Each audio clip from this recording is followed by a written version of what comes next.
내가 은혜 베풀 때 너에게 듣고 구원의 날에 너를 도왔다 하셨으니 보라 지금은 은혜 받을 만한 때요 보라 지금은 구원의 날이로다. 아멘.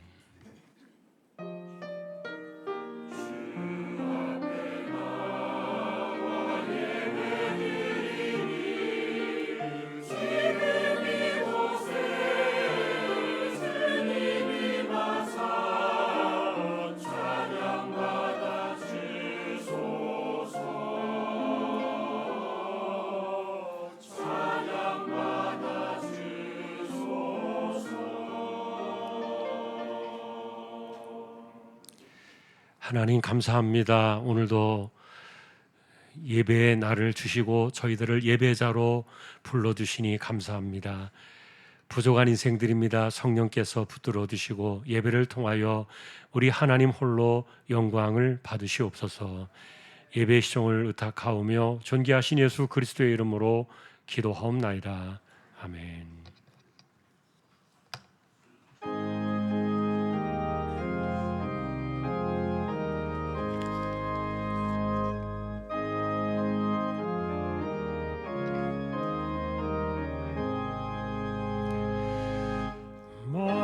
만복의 근원 하나님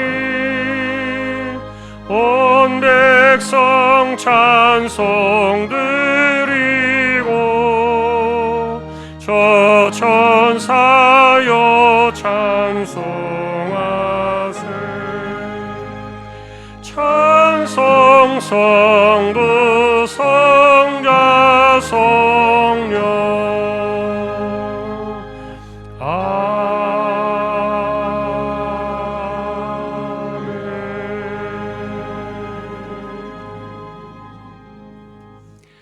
하늘에 계신 우리 아버지여 이름이 거룩히 여김을 받으시오며 나라의 마옵시며 뜻이 하늘에서 이루는 것 같이 땅에서도 이루어지이다.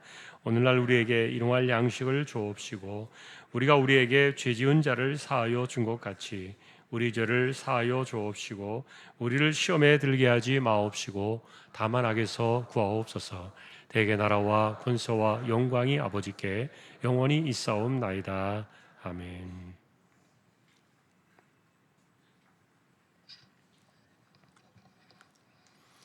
주여 주는 대대에 우리의 거처가 되셨나이다.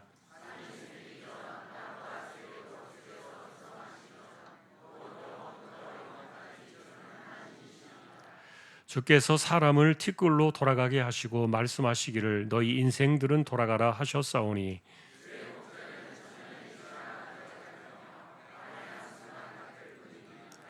주께서 그들을 홍수처럼 쓸어가시나이다. 그들은 잠깐 자는 것 같으며 아침에 돋는 풀 같으니이다.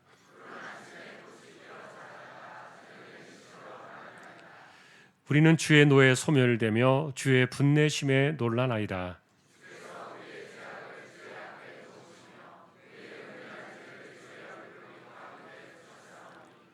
우리의 모든 날이 주의 분노 중에 지나가며 우리의 평생이 순식간에 다하였나이다.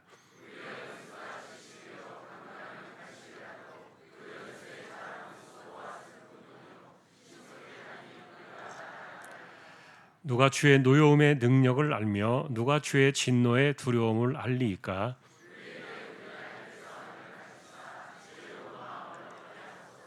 아멘.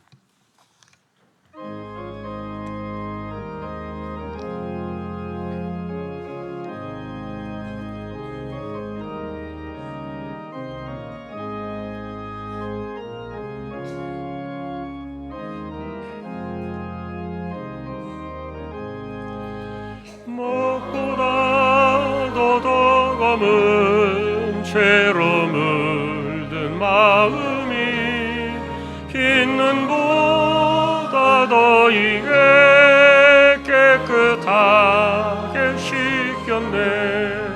주의 보혈 흐르는데 믿고 뛰어나가 주의 은혜 내가 입어 깨끗하게 되었네. 모든 의심 걱정과 두려움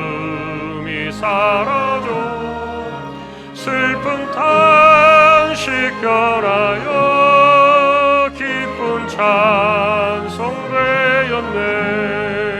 주의 보혈 흐르는데 믿고 뛰어나가. 주의 은혜 내가 입어 깨끗하게 되었네. 세상 부귀영화와 즐겨하던 모든 것 주를 믿는 내게는 분토만도 못하다. 주의 보혈 흐르는데 믿고 뛰어나가. 주의 은혜 내가 입어 깨끗하게 되었네. 나의 모든 보배는 저 천국에 쌓였네. 나의 평생 자랑은 주의 십자가로다. 주의 보혈 흐르는데 믿고 뛰어나가. 주의 은혜 내가 입어 깨끗하게 되었네.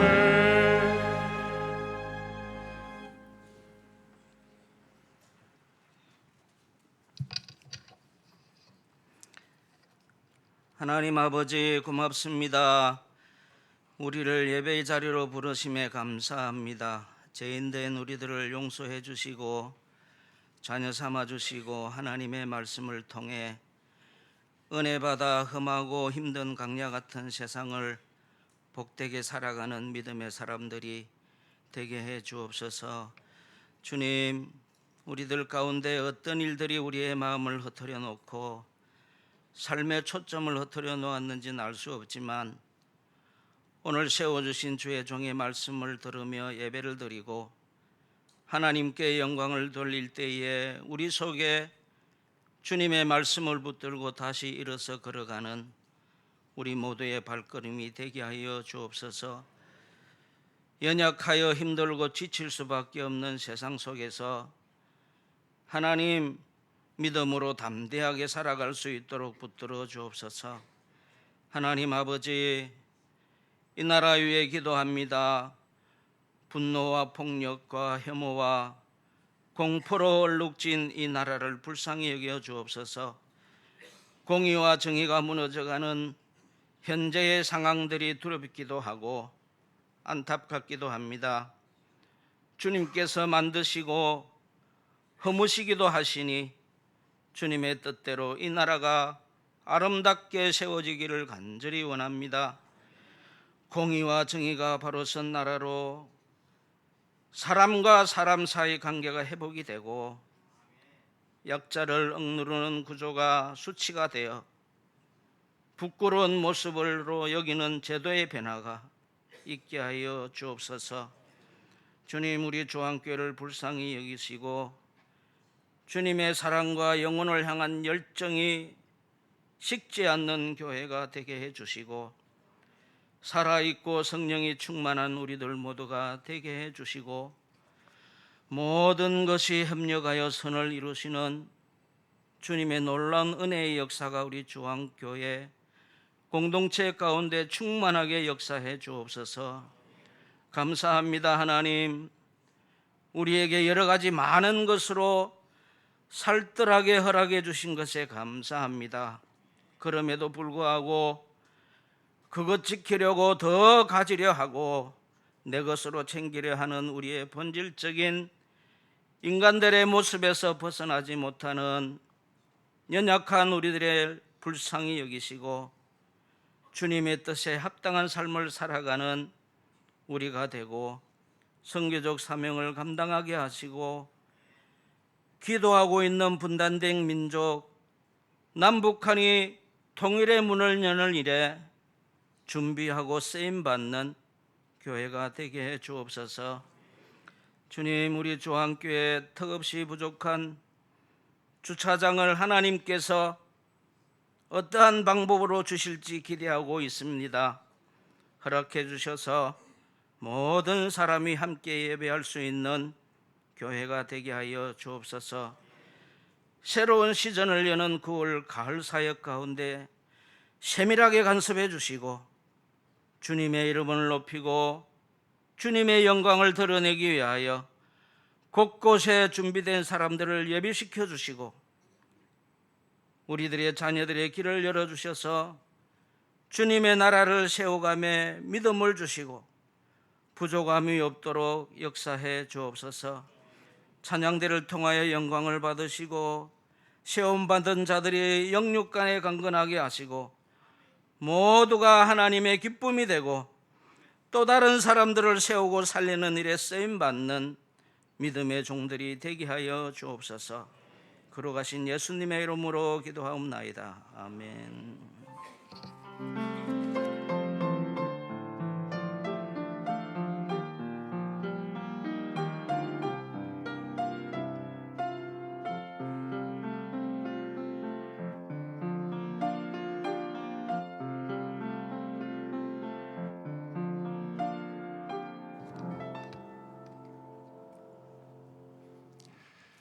하나님의 말씀 로마서 7장이 되겠습니다.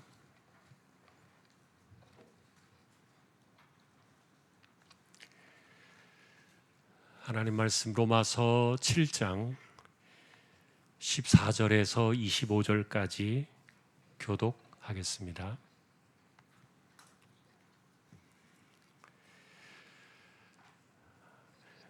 우리가 율법은 신령한 줄 알거니와 나는 육신에 속하여 죄 아래에 팔렸도다.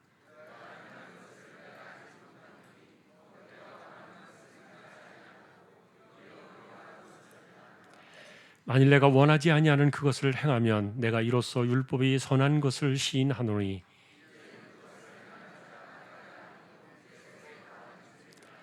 내 속 곧 내 육신에 선한 것이 거하지 아니하는 줄을 아노니 원함은 내게 있으나 선을 행하는 것은 없노라.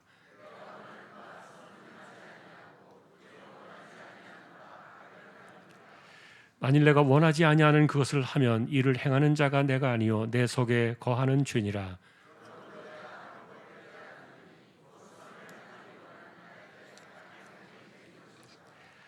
내 속사람으로는 하나님의 법을 즐거워하되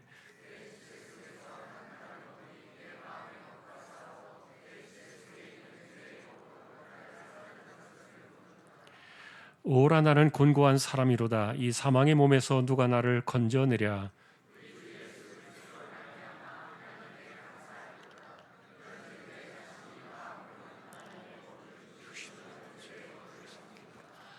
아멘. 교회 소식입니다. 주보 12쪽 같이 보아주시기 바랍니다. 이번 주 성경 읽기 에스겔 21장에서 38장까지가 되겠습니다. 어제까지 적립된 낙헌뇌물 7,362만 3,947원 48.53% 적립이 되었습니다. 박경원 성도님, 이현희 성도님 할렐루야 찬양대 섬기게 되었습니다. 전순희 권사님 호산나 찬양대, 김의빈 청년 초등부 교사로 또 각각 섬기시게 되었습니다. 지난주 중에 장례가 있었습니다. 권혜숙 권사님 친정에 모친, 그리고 또 김재송 성도님 폐를 이식 수술했습니다만 이겨내지 못하셨고요. 그리고 지난주에 소천을 하셨습니다. 그래서 지금 장례 중에 있습니다. 또 위로의 교제가 함께할 수 있기를 소망합니다.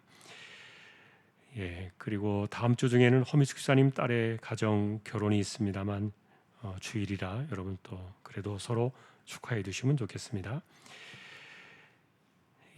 저는 오늘 오후에는 계산교회 헌신 예배 다녀오게 되겠습니다. 오늘 아래 광고는 클릭 헤어 이명자 집사님 사업장 소개되었습니다.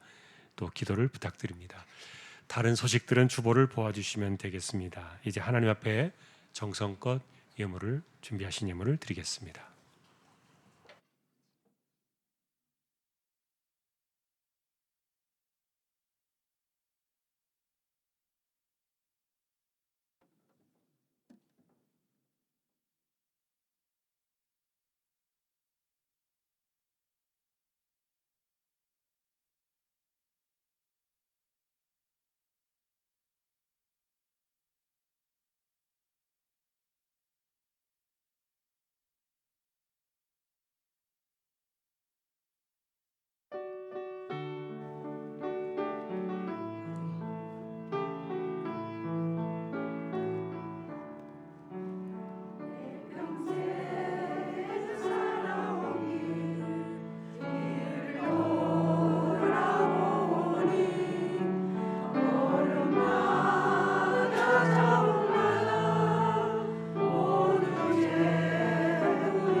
하나님 감사합니다. 일요전도회를 세워주셨습니다. 하나님께서 지금까지 지켜주신 인생 감사하고 앞으로도 하나님의 은혜 가운데 살아가는 건강한 인생 그리고 평안한 인생 되게 하여 주옵소서. 기도에 하나님께서 응답하시며 또 자녀 손들에게 하나님께서 은혜의 복을 더하여 주십시오. 믿음으로 하나님의 것을 구별하여 드립니다. 주일원금 10의 1조입니다. 목적을 따라 선교, 구제, 장학, 차량 보이지 않는 가운데 드려지는 낙헌 예물 있습니다.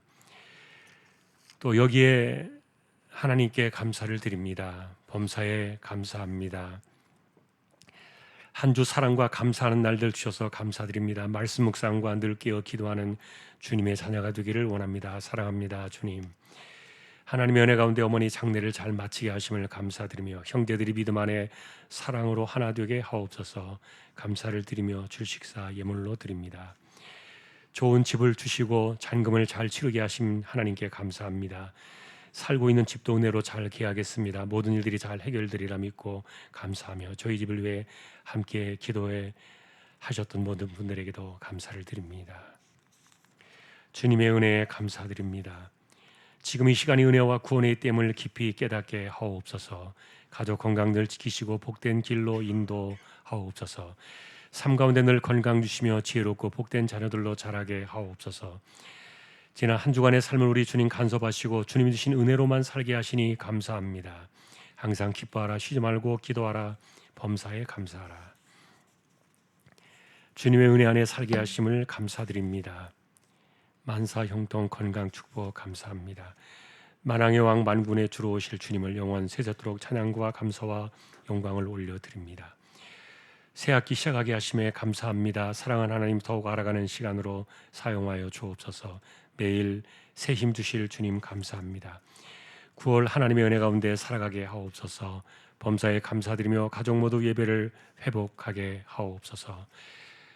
오늘도 우리의 손길이 이와 같습니다. 하나님 중심을 붙들어 주시고 언제나 하나님 앞에서 기도의 무릎으로 하나님만 신뢰하며 이마에 땀 흘려가며 신실하게 살아갈 때 하나님 복 내려 주시고 힘 주시고 은혜를 더하여 주십시오. 존귀하신 예수 그리스도의 이름으로 감사하며 기도 올리옵나이다. 아멘.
할렐루야. 하나님 감사합니다. 찬양대를 세워주셨습니다. 또 영광을 받으시니 감사합니다. 또 이제 이 시간 말씀 앞에 서려고 합니다. 부족한 종과 저희 모두를 말씀으로 붙들어 주시고 성령님 함께하여 주십시오. 존귀하신 예수님의 이름으로 기도하옵나이다. 아멘. 평안하셨습니까? 오늘도 말씀 앞에 서게 된 저와 여러분들에게 주님의 평강이 함께 하시기를 예수님의 이름으로 축복합니다. 구원은 믿음으로, 삶은 성령으로, 이 구원은 복음을 이해하는 정말 중요한 뼈대가 되었습니다. 어느 것 하나 손댈 수 없는 정말 분명한 구원인데,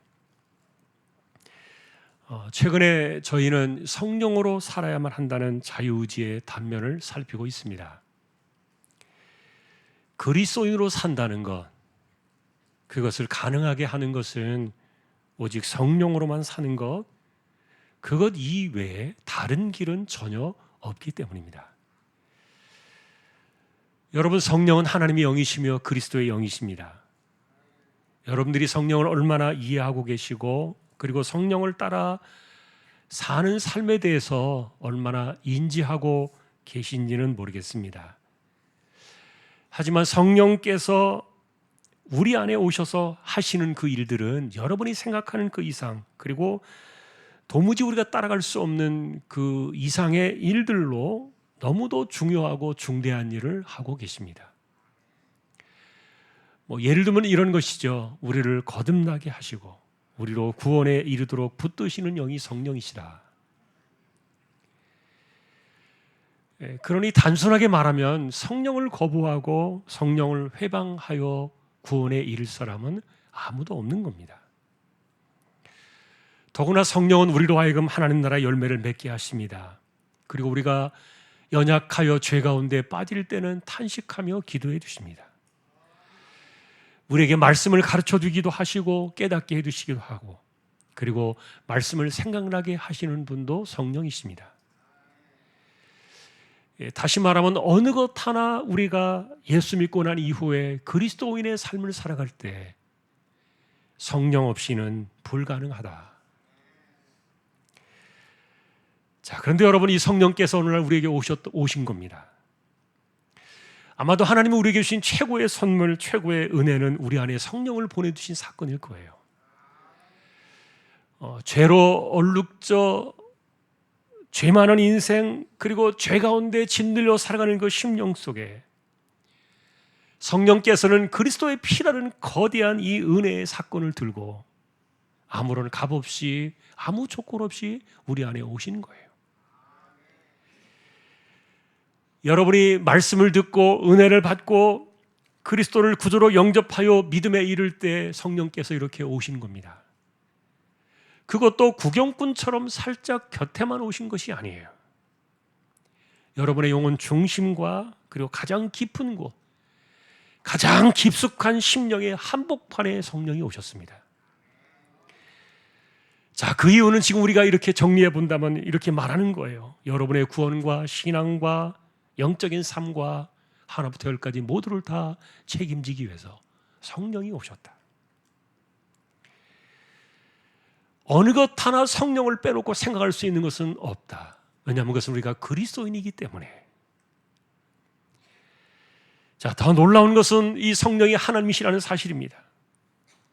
성부 하나님, 성자 하나님, 성령 하나님, 삼위일체 하나님이시며 영원하신 하나님이십니다. 그 하나님께서 지금 저와 여러분들의 심령과 영혼의 한복판에 오신 거예요. 여러분들의 영혼이 책임지기 위해서 말입니다. 하지만 여기에 문제가 있습니다. 삼위일체의 하나님, 영원하시며 거룩하시며 전능하신 그 하나님께서 우리 안에 오셨지만 우리는 그 하나님이 내 안에 계시다는 사실을 잊어버리고 살 때가 많아요.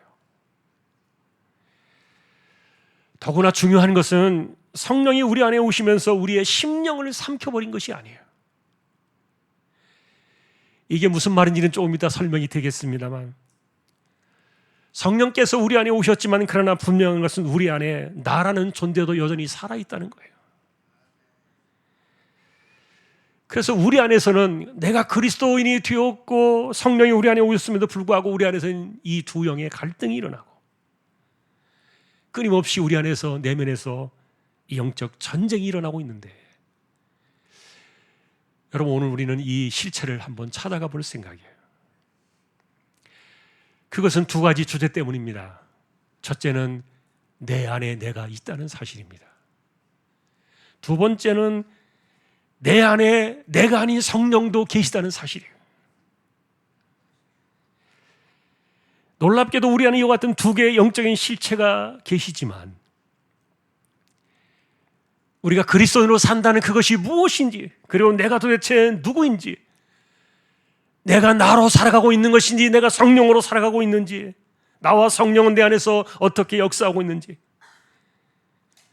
그래서 나는 어떻게 되어가고 있는 것인지, 이런 것들을 정확하게 모르고 살아가고 있기 때문에 우린 사실 오해도 그리고 편견도, 심지어는 잘못된 자랑에 빠지기도 하고 교만해지기도 하고, 또 때로는 남을 정죄하기도 하고 외식과 헤아림이나 이런 그 실제로 하나님께서 원하시지 않는 그런 일들을 하면서 산다 할지라도 우리가 위험성을 깨닫지 못한다면 왜 그러는가? 그것은 우리가 이 두 개의 실체를 알지 못하기 때문에 그래요.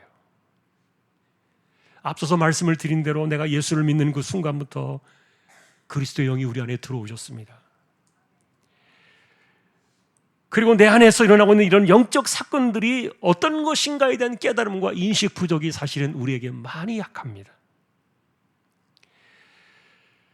다시 말하면 우리가 살아가는 삶의 시간 속에서 내가 인식하지 못한 채 살아가는 영의 시간이 있고, 영의 인도하심이 어디로부터 어떻게 나오는가, 이런 민감한 질문들에 우리는 다가서지 못하고 살아갈 때가 많다는 거예요. 예를 들면 바울은 이런 이야기를 해주셨습니다. 우리가 내 안에 있는 나를 따라가는 삶을 살아간다면 그것은 육체의 소욕이다. 그러나 우리가 내 안에 있는 성령을 따라 내가 살아간다면 그것은 성령의 소욕이다. 이렇게 나누어서 불렀는데, 그러나 중요한 것은 이 둘은 언제나 내 안에서 충돌을 하고 있다는 거예요. 이런 사실을 바울은 서신서를 통해서 너무도 많이 가르쳐 주었고요. 그러니 내 안에 내가 예수 믿고 난 이후에도, 그리스도인이 되고 난 이후에도 여전히 건재하다는 사실을 잊어버린 채 내가 살아가는 방식이 뭔가, 내가 하는 말과 행동과 심지어 마음과 생각까지도 과연 이것은 무엇인가? 내 안에 있는 나인가? 아니면 성령인가? 그러니 여러분, 아직 이 말씀의 시작 단계입니다만 여러분들에게 질문을 드린다면 여러분은 어떻습니까?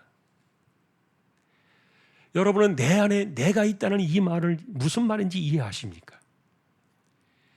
그리고 내 안에 내가 있다는 사실을 발견하신 적이 있습니까? 아니면 내 안에 성령이 계시다는 사실을 우리는 인지하며 살고 있습니까? 사실 여러분, 나는 내가 태어날 때부터 내 안에 나는 있었습니다. 그리고 내가 예수님을 만나서 구원을 받고 거듭나고 성령이 오신 이후에도 여전히 내 안에 나는 있었습니다. 그리고 안타깝게도 이 내 안에 나는, 내가 호흡이 끝나는 그날까지, 내 육신이 멈추어지는 그날까지 내 안에 나는 여전히 존재할 겁니다. 여러분, 대단히 당연한 주제지만 우리는 왜 이런 것들을 문제 삼아야 되는지를 알아야 돼요. 내가 지금까지 그리스도인으로 살아온 인생, 그리고 앞으로 내가 그리스도인으로 살아가야 될 인생, 거기에서 깔려 나오는, 그리고 내 인생 속에서 만들어지게 될 내 인생의 색깔은 과연 뭘까? 우리는 과연 하나님께서 구원을 믿음으로, 삶은 성령으로라는 이 거대한 슬로건 아래서 우리가 바른 길을 가고 있는가? 혹시라도 내가 좁은 문이나 좁은 길을 택하지 아니하고 넓은 길을 가는 것은 아닐까? 혹시라도 내가 내 안에 나의 그 고집만을 따라서 살아가고 있는 것은 아닐까? 성령을 따라서 주님의 뜻과 주님의 영광과 그분을 위한 길에서 내가 조금이라도 벗어나고 있는 것은 아닌가? 중요한 것은, 문제는 이런 것들을 판단할 잣대가 과연 내게 있느냐 하는 거예요. 그리고 우리는 우리의 삶을 통해서 내가 살아가면서 내가 과연 그리스도라는 사실을, 나의 색깔이 과연 무엇인가에 대한 이 판단과 생각과 돌이킬 수 있는 자기 점검의 그런 영역의 시간들이 내게는 있는가?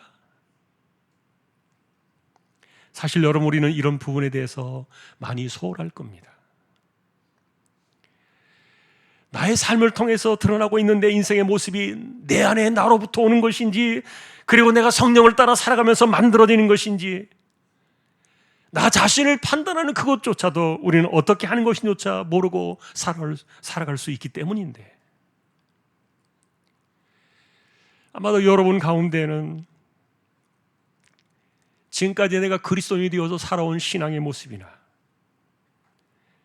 그리고 현재 내가 살아가는 삶의 색깔이나 앞으로 내가 살아가게 될 그 삶의 모든 것들이, 그것에 대해서 나는 문제가 없고 잘해왔고 앞으로도 잘할 것이다, 나는 성령을 따라 사는 충실한 제자다, 그렇게 자부심을 갖는 분들이 계실 수 있다면 정말 잘하신 것이죠. 그러나 문제는 그렇게 판단할 수 있는 근거가 어디에서 나온 것이냐 하는 거예요. 불행하게도 바울 같은 위대한 사도조차도 그는 자신이 이런 오류에 빠져 살고 있었다는 정체를 알지 못했습니다. 하지만 바울이 로마서를 정리하는 가운데 구원은 믿음으로, 그리고 삶은 성령으로, 이 거대한 주제를 로마서에 담아내기 시작하면서, 그것도 로마서 딱 중간에 오니까 삶은 성령으로라는 이 주제 앞에서 자신에게 발견된 문제를 내놓기 시작하는 거예요. 여러분, 우리는 바울이 어떻게 예수님을 믿게 되었는지 잘 알고 있습니다. 그가 예수님 만나기 전에 교회를 핍박하고 예수 믿는 사람들을 잡아 죽이기 위해서 다메섹으로 가다가 부활하신 주님을 만났을 때 그는 인생이 뒤집어집니다. 그 이후로 사실 바울은 그가 예수님 만나기 이전에 스데반을 죽일 때도 양심의 가책이 하나 없던 사람이었지만, 그러나 그가 예수님 만나고 난 이후에 1차 선교 끝나고 돌아와서 그 선교에서 도망간 마가 때문에 바나바와 크게 분노해서 다투었던, 그러면서 그 당시에 마가를 굉장히 미워했던 그것 때문에 바울이 평생에 그가 죽는 그날까지 마가에 대한 미안한 마음을 가지고 살았던 그런 위대한 우리 바울의 모습을 볼 수가 있는데, 사실 여러분들이 바울을 어떻게 평가하시는지 모르겠지만 이분에게는 제자의 길이 보입니다. 그는 사도였지만 언제나 주님을 위한 종으로 평생을 살아왔기 때문에. 자, 문제는 그가 우리에게 구원은 믿음으로라는 이 신칭의를 꺼내놓고, 그 다음에 삶은 성령으로라는 이 주제를 시작하면서 그가 제일 먼저 꺼낸 카드가 바로 내 안에 나라는 주제였던 거예요. 여러분이 오늘 보신 이 본문의 주제 속에서 바울은 계속해서 내 안에 나를 꺼내놓는 그의 이야기를 볼 수가 있을 거예요. 자신이 발견한 내 안에 나에 대한 실체를 그는 이렇게 적어나갔습니다. 14절에 보니까 내 안에 나는 죄 아래 팔린 나였다. 15절에는 내가 원하는 것을 행하지 아니하고 미워하는 그것을 행하는 내 안에 나였다. 그리고 18절에 보니까 선한 것이 전혀 없는 내 안에 나였다. 17절과 20절은 죄로 이끄는 내 안에 나를 보았다. 그리고 21절은 악이라고 말할 수 있는 내 안에 내가 있었고, 23절은 죄의 법 아래 자신을 끌고 다니는 내 안에 나가 있었다. 그래서 여러분 24절에서는 이 내 안에 나를 바라보면서 내뱉은 탄식이 이것이었습니다. 오라 나는 곤고한 사람이로다. 이 사망의 몸에서 누가 나를 건져내랴. 그리고 뜬금없이 25절에 이상한 결말 하나를 내놓았는데, 이것은 우리가 나중에 살펴볼 주제예요. 여러분, 여기에서 우리와 바울의 차이가 있을 겁니다. 어떤 이들은 바울이 대단히 솔직한 사람이라고 그의 이 기록을 칭찬하고 있는데, 그러나 여러분, 오늘 우리가 읽으신 이 바울의 이야기는 솔직함의 문제가 아니에요. 이것은 우리 안에서 우리 역시 당연히 발견해야 될 내 안에 나에 대한 우리의 이야기였기 때문이에요. 사실 바울은 신약 성경의 절반이나 해당되는 그렇게 많은 성경을 남겼습니다. 그리고 죽기까지 복음을 위해서 복음의 정신으로 헌신하며 살아갔지만, 그러나 그는 그런 날이 끝나는 그날까지도 자신 안에 들어있는 내 안에 나에 대해서 바라보면서 끝까지 힘들어했던 사람이에요. 솔직한 그의 고백이에요.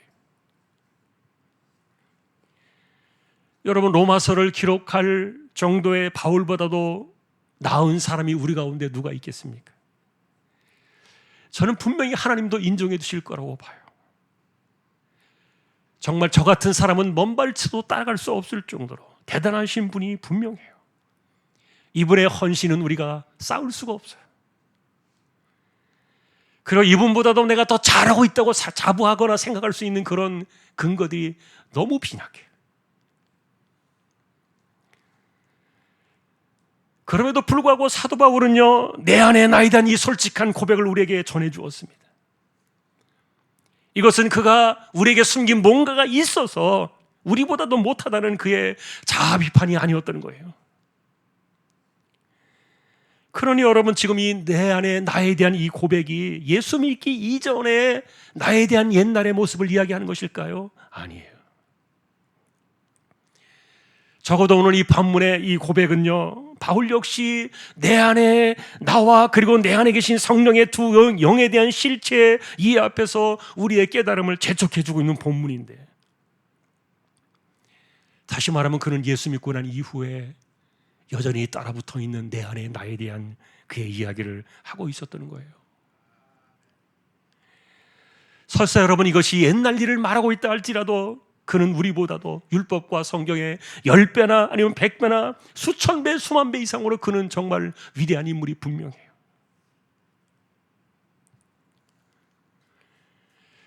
그럼에도 불구하고 이와 같은 사도의 그 내면 속에 내 안에 나가 있었던 겁니다. 여러분, 우리 오늘 우리가 이 말씀들을 보면서 바울이 전해주고 있는 이 내 안에 나를 인지하지 못한 채 우리가 살아가고 있기 때문에 내가 예수 믿고 난 이후에도, 그리스도인 되고 난 이후에도 내 생긴 그대로 살아가는 거예요. 내가 살아온 그대로 그냥 성향과 습성과 생각과 살아가는 일에 전혀 문제의식을 느끼지 못한 채 내가 그리스도인이라는 그 이름만 하나 가지고 살아가고 있는 거예요. 더군다나 내가 살아가는 현재의 색깔과 그 모습이 내가 내 안에 나로 살아가고 있는 것인지 내가 영을 따라 살아가고 있는 것인지 우리가 분간을 하지 않은 채 살아올 수도 있었다는 말입니다.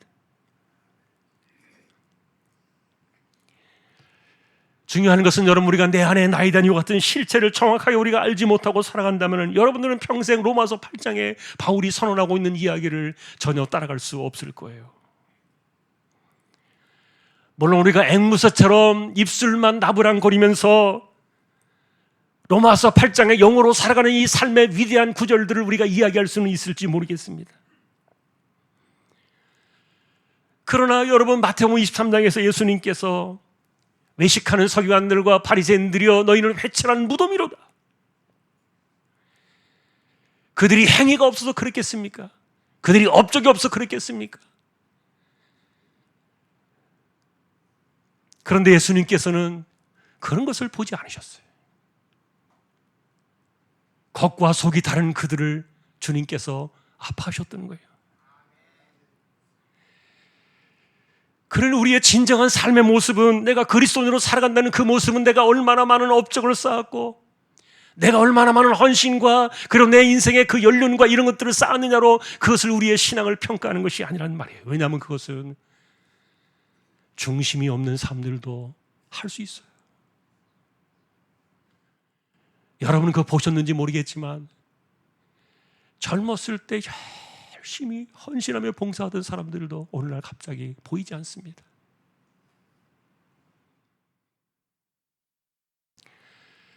얼마든지 종교적인 행위나 종교적인 형식이나 이런 것들은 흉내를 낼 수 있고 모방할 수 있고 얼마든지 할 수 있다는 거예요.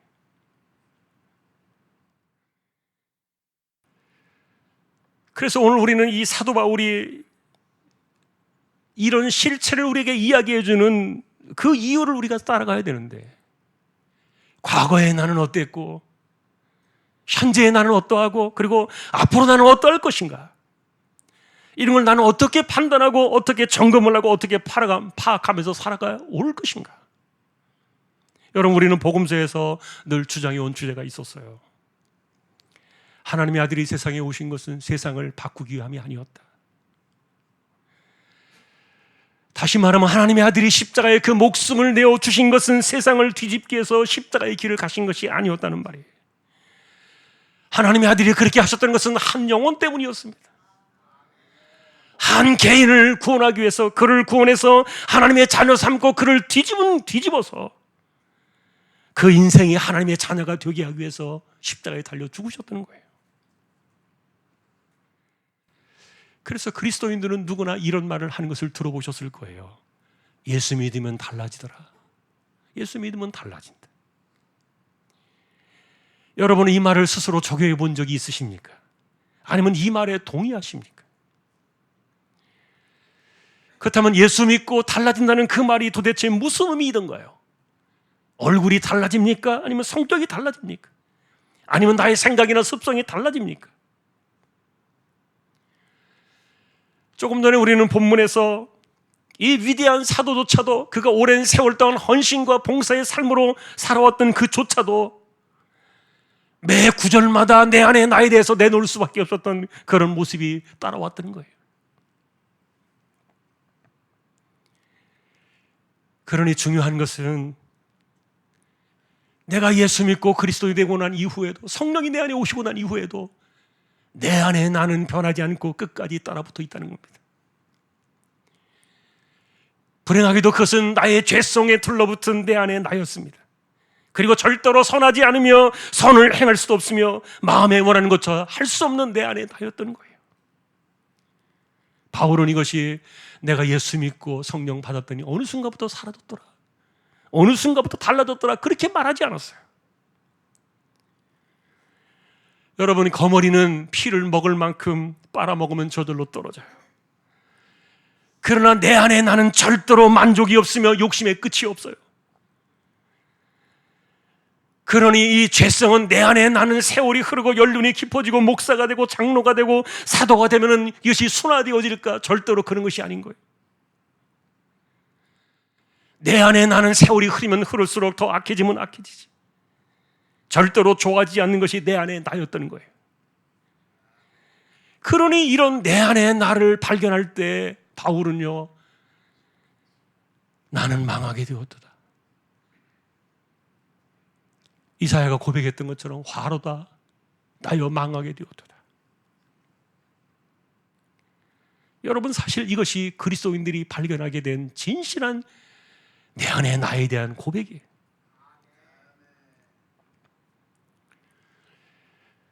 불행하게도 우리는 이런 내 안에 나에 대한 이런 의식들과 깨달음과 분별, 이런 것들이 없이 살아가다 보니까 우리는 두 개 이상의 얼굴을 가지고 살아갑니다. 그리스도인에 관한 이후에 은혜를 받고 성령께서 우리 안에 작동하시고 우리에게 충만하게 역사하실 때, 그때는 누가 봐도 이 사람은 정말 제자입니다. 그때는 정말 누가 봐도 이 사람은 직분자입니다.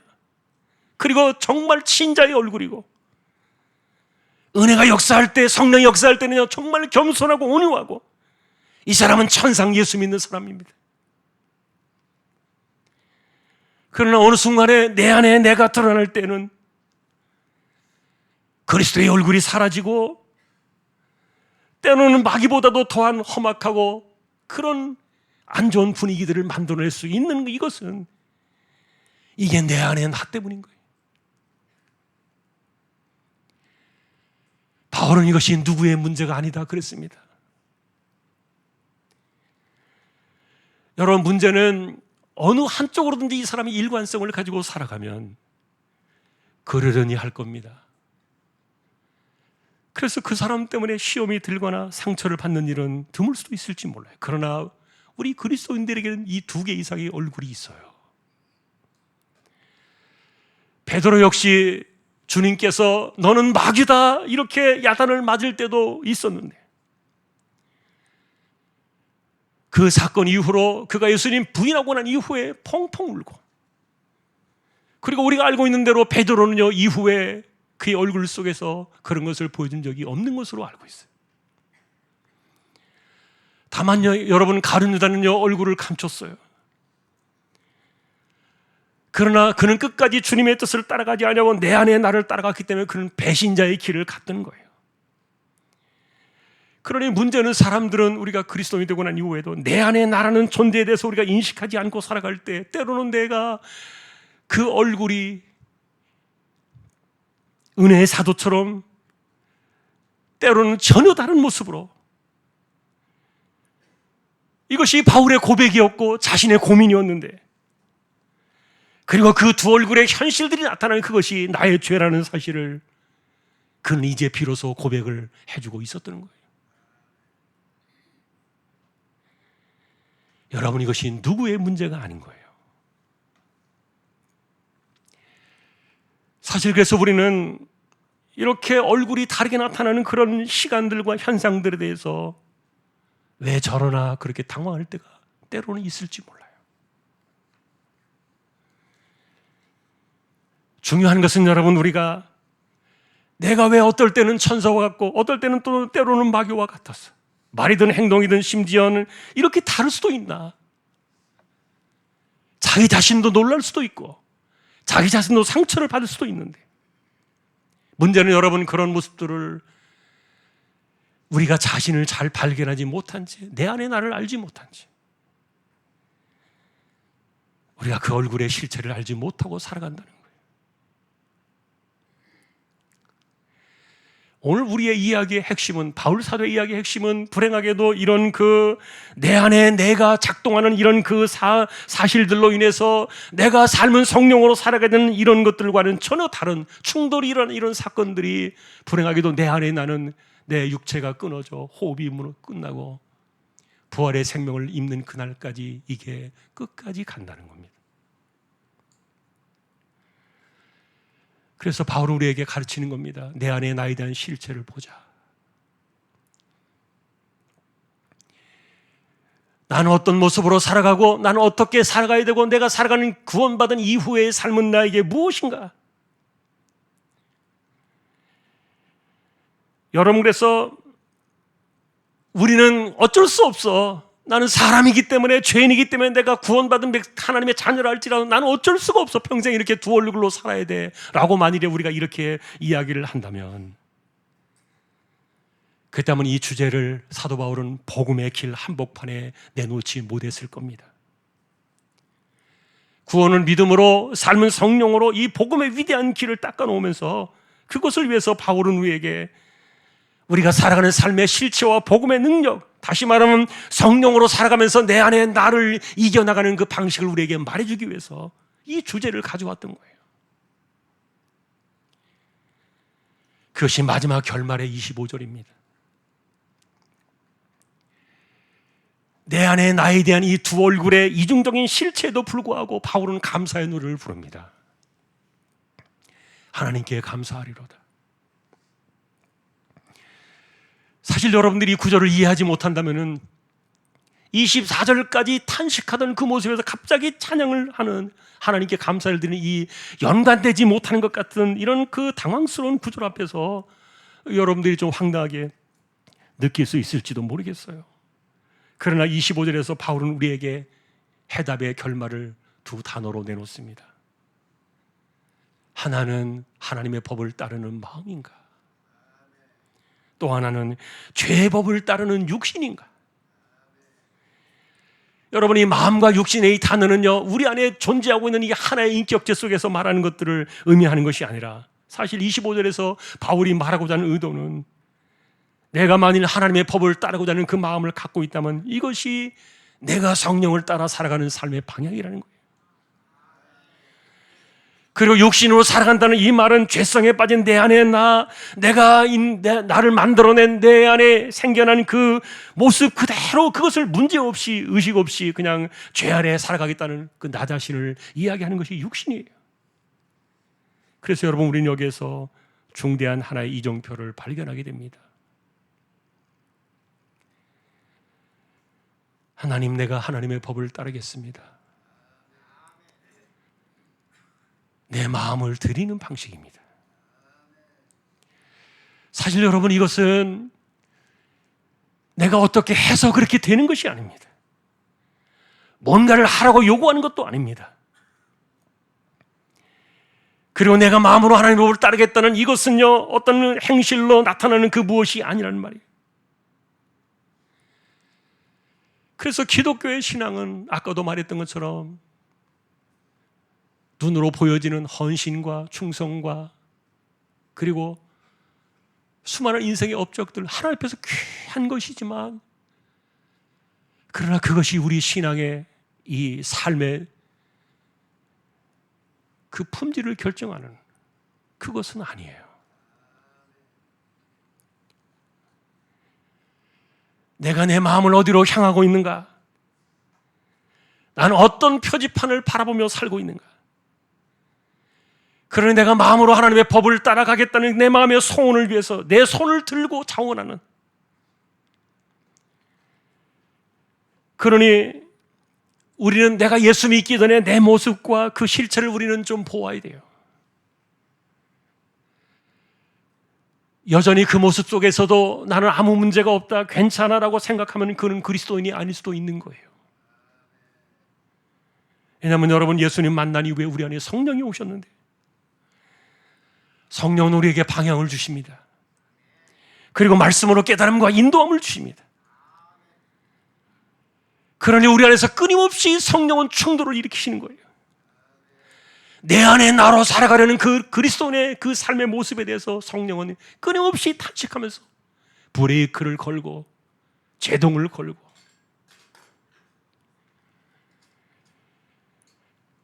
그러니 우리가 여전히 이전에 내 안에 나의 모습으로 살아가고 있다면은 이렇게 우리 안에서 역사하시는 성령의 그런 것에 우리가 둔감해서 그래요.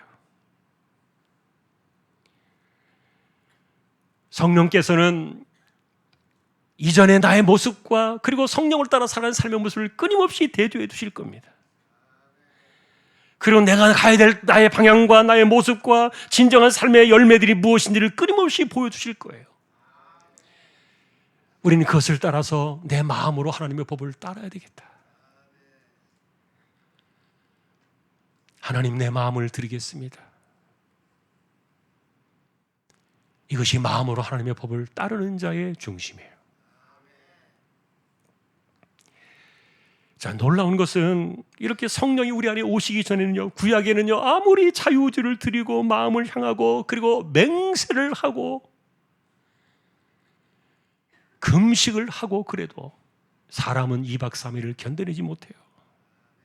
다시 말하면 내가 하나님께 드린 그 마음을 행할 능력이 없다는 말이에요. 그러나 이제 달라진 것이 바로 이것입니다. 바울은 내 안에 내가 있음을 알면서도 감사의 노래를 불렀던 그 이유가 성령이 우리 안에 오셨기 때문에. 그러니 내가 성령으로 살아가겠다는 그 말은 내 마음으로 하나님의 법을 내가 따르겠습니다. 마음에 손을 들고 기꺼이 진심으로 내 마음을 드리는 것을 이야기하는데, 그리할 때 성령께서 그것이 가능하게 하시는, 이것이 성령의 방식이에요. 그래서 성령으로 살아가는 사람들은요, 내 안에 나를 버리기를 진심으로 내가 원해야 돼요. 바울은 그것 때문에 내 마음이 힘들고 아프고 근심이 된다 그랬습니다. 내 안에 내가 자꾸만 나와서 성령을 따라 살아가니 하나님의 일들을 이루어가지 못하는 그 모습 때문에 사도 바울이 얼마나 힘들어 했는지, 그것은 고린도후서가 이야기해주고 있어요. 그러나 그것은 나의 힘으로 안 됩니다. 내가 탄식하고 내가 결단한다고 되어지는 것이 아니라 성령께 내 마음을 드려야 됩니다. 성령이여, 내 마음을 드립니다. 내가 마음으로 하나님의 법을 따르며 살겠습니다. 여러분, 그러니 내 안에 나로 인해서 생겨나게 된 나의 얼굴이나 언행이나 습성이나 이런 것들이 고스란히 묻어있는 이런 것들이 내 말과 혀 속에 담겨 나오지 못하게 해야 돼요. 사실 그 사람의 모든 것들이 내 안에 나의 모습들은요, 내 안에 이미 체득되어진 것이기 때문에 나도 모르게 나오게 되어 있어요. 그래서 그리스도인이 되었지만 오랜 세월 신자로 살아왔음에도 불구하고 여전히 내 안에 나를 우리가 인지하지 못한다면, 여전히 우리는 그리스도인이라고 자부하고 있고, 그리고 구원을 받은 하나님의 백성들이지만 우리의 삶은 죄의 법을 섬기고 있을지도 몰라요. 그리고 우리가 그 안에 굴복되어 살아가고 있는지도 몰라요. 성령으로 사는 일에 무관심하는 것은 대단히 위험한 일이에요. 성령께 마음을 들이지 않으며 사는 것은 그것이 죄의 길이 될 수도 있기 때문인데, 자, 그래서 오늘 우리는 이 바울이 삶은 성령이라는 이 위대한 주제를 내놓으면서 제일 먼저 그가 꺼내놓은 고백이 바로 내 안에 나였던 겁니다. 내 안에 나를 보자. 과연 나의 삶은 내 안에 나의 모습으로 나오고 있는 것인가, 아니면 성령의 열매로 나오고 있는 것인가? 무엇이 진짜인가? 그래서 진정한 신앙은, 사도 바울은 우리에게 그것을 가르쳐주고 있는 겁니다. 우리의 진짜 신앙은 겉으로 행위로 보여지는 것이 아니다. 외적으로 보여질 수 있는 것이 아니다. 진심으로 네가 마음으로 성령을 따라 살고 있느냐? 그걸 원하고 있느냐? 여러분, 아까도 말씀드렸던 것처럼 우리는 두 얼굴일 수밖에 없습니다. 이거는 세상 떠나는 그날까지 어쩔 수 없습니다. 그러나 우리는 언제나 일관성을 가지고 살아가기를 원해야 되고, 우리는 언제나 예수의 얼굴이 드러나는 그런 진정한 신자로 살고자 소망해야 되는 것. 그래서 여러분, 죄도 말에서 묻어나오지만 신앙도 말에서 묻어나오지 않습니까? 나의 모든 것이 내 안에 나로부터 나오는 것이니 성령부터 나오는 것이니 분별이 되지 않습니까? 그것이 진실입니다. 내가 지금 어디로 가고 있는가, 어떻게 살고 있는가를 판단해 볼 수 있는,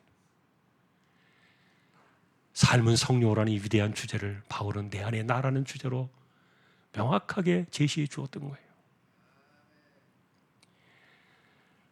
말씀을 정리해 보겠습니다. 내 안에 내가 있습니다. 천국에 이르는 그날까지 지긋지긋하도록 나의 영적인 삶을 방해합니다. 나의 숨이 끊어져야만 비로소 사라지게 되는 내 안의 나입니다. 그러나 중요한 것은 성령이 오시기 전에는 절대로 사람들은 내 안에 나를 발견하지 못합니다. 그래서 그들은 그냥 내 안에 나의 모습으로 살아가고 있기 때문에 우리는 그들을 바라보며 알 수 있습니다. 그러나 문제는 세상이 아니라 우리 자신이죠. 성령께서 오신 이후에 끊임없이 우리에게 말씀으로 충돌하시고, 은혜의 사건으로 우리에게 충돌하시고, 그리고 우리에게 감사나 평안이나 성령의 열매나 사사건 것, 성령께서 내 안에 나와 충돌을 일으키시면서 내 안에 나를 따르지 못하도록 성령께서 우리 안에서 작동하시는 거예요. 이걸 우리가 깨달을 때 마음으로 내가 하나님의 법을 따라야 되겠다. 내가 이럴 수도 있고 저럴 수 있는 그런 이중성의 어떤 그 두 얼굴의 모습이 아니라, 나는 오직 내 마음으로 하나님의 법만을 섬겨 내가 그렇게 살아가야 되겠다. 여러분, 이것이 오늘 우리로 하여금 삶은 성령으로 하는 그 위대한 주제의 출발이에요. 내가 그리스도인답게 살고, 신앙이 연륜 자답게 살고, 내가 직분자답게 살고 하는 그런 것들은요, 다 행위에서 나오는 것이 아니에요. 내가 마음으로 성령을 따라 살아갈 때 나옵니다. 다시 한번 여러분, 구원은 믿음으로, 삶은 성령으로. 이 거대한 주제 아래서 우리는 내 안에 나를 따르지 아니하고 성령을 따라 살기 위해서 내 안에 나를 결박시키고 내 안에 나를 굴복시키고 내 안에 나를 내가 포로로 사로잡아가지고 무릎을 꿇리고 목을 꺾고 그리고 내가 성령을 따라 살아야 되겠다.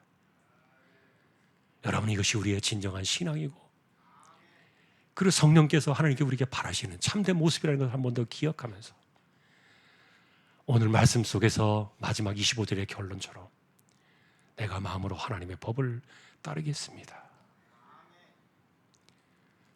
그런 진정한 신앙의 은혜가 우리에게 평생에 함께할 수 있기를 주님의 이름으로 축복합니다. 찬송가 421장입니다.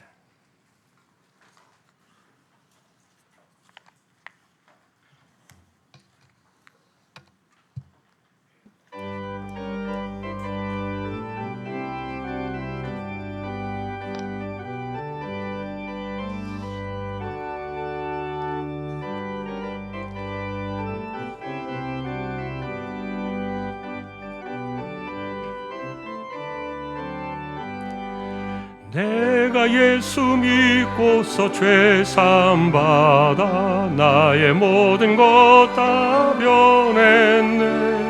지금 내가 가는 길 천국길이요 주의 피로 내 죄가 씻겼네.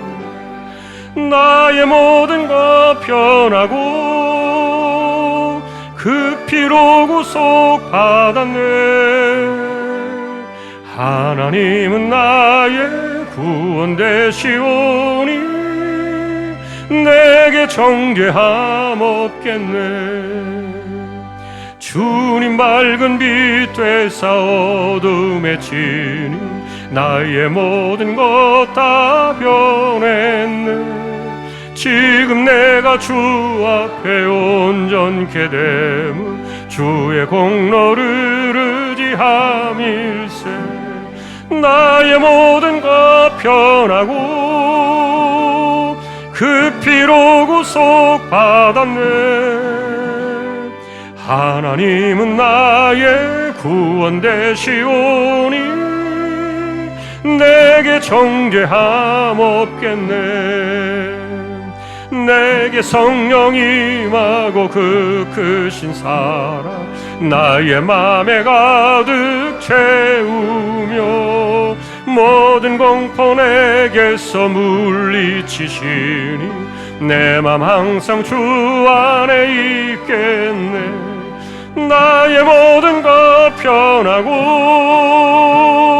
그 피로 구속 받았네. 하나님은 나의 구원 되시오니 내게 정죄함 없겠네. 아멘. 우리 함께 파송의 기도를 드립시다. 바울은 우리에게 그것을 이야기해 줍니다. 이것은 삶을 성령으로 살아간다는 의미가 무엇인가를 깨닫게 하기 위해서 내 안에 나를 말해준 내용이에요. 우리 안에 두 얼굴이 있어요. 어쩔 수 없습니다. 우린 죄 아래에 태어나서 죄 아래에 살다가 예수님 만났기 때문에 그 내 안에 나는 여전히 존재합니다. 하나님은 이 죄 많은 인생을 그대로 통째로 받으셔서 죄 없다 하시고 용서하시고 구원의 은혜를 주셨는데, 그래서 구원을 믿음으로 그것을 깨달을 때 나 같은 죄인이 용서받고 내가 어떻게 살아야 될 것인가를 말할 때 삶은 성령으로, 이것이 오늘 우리의 말씀임을 기억하면서 내 마음으로 하나님의 법을 따르겠습니다.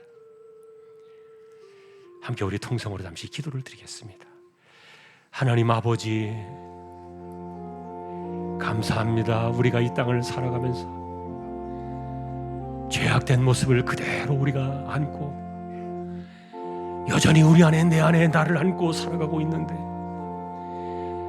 하나님께서는 우리의 이와 같은 모습을 정죄하지 아니하시고 그대로 독생자의 십자가의 피값으로 우리를 용서하시고 받아주셨어.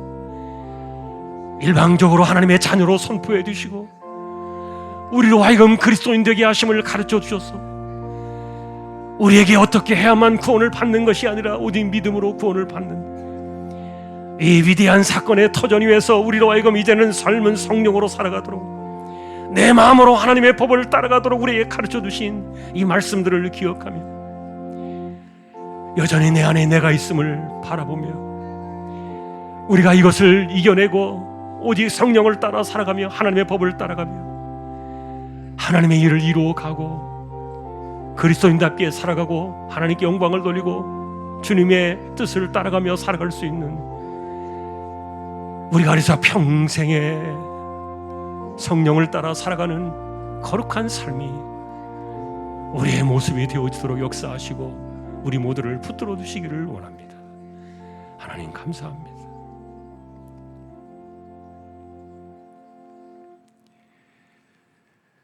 바울 같은 위대한 사도에게도 끊어낼 수 없는 내 안에 나가 있었습니다.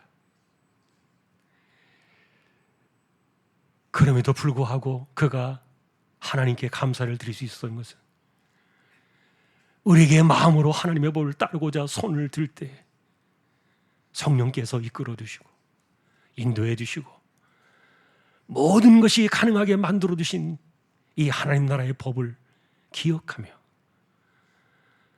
오늘 우리가 때로는 이럴 수도 있고 저럴 수도 있고 그러하지만 우리가 일관성을 가지고 성령을 따라 살아가기로 우리의 손을 들고 마음을 들여 하나님의 법을 이루어가는 우리 모든 믿음의 식구들 되게 하여 주옵소서.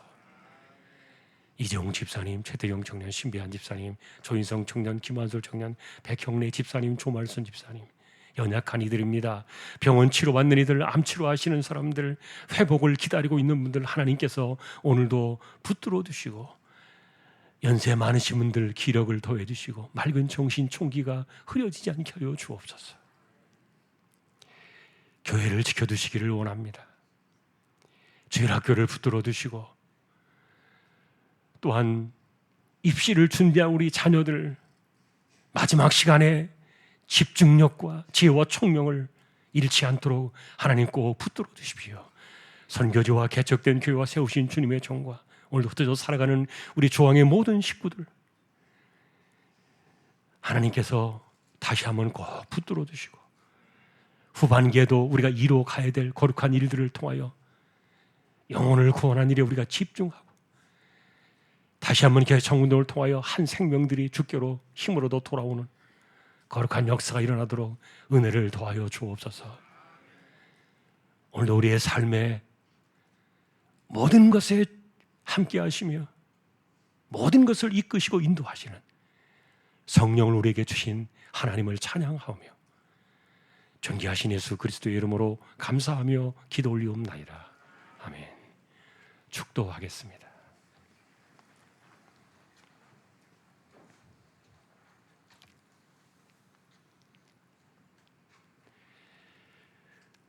죄인된 우리들을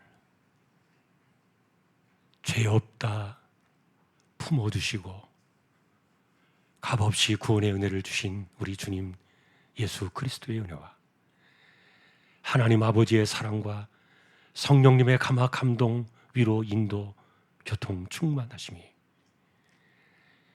내 안에 내가 있음을 알고 이것을 이기며 오직 성령을 따라 살아가며 하나님의 법을 이루기를 원하는 우리 모든 심령들 조항의 가족들 위해 이제로부터 영원까지 함께 있을지어다.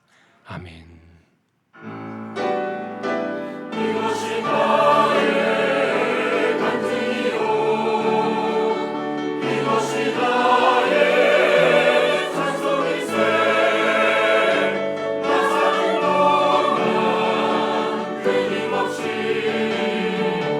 우주를 찬송 우주를 찬송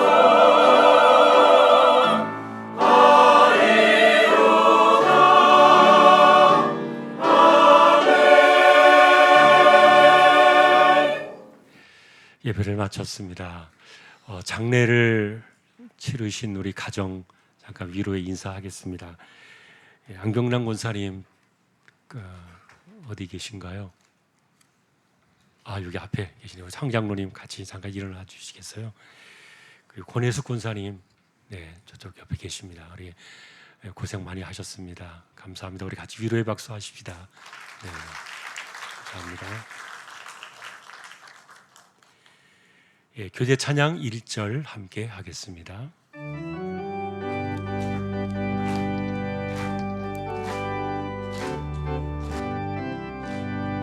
예수 안에서 우리 화목됐네. 예수 안에서 우리 화목됐네. 하나님의 영광 함께 누릴 소망 있네. 예수 안에서 우리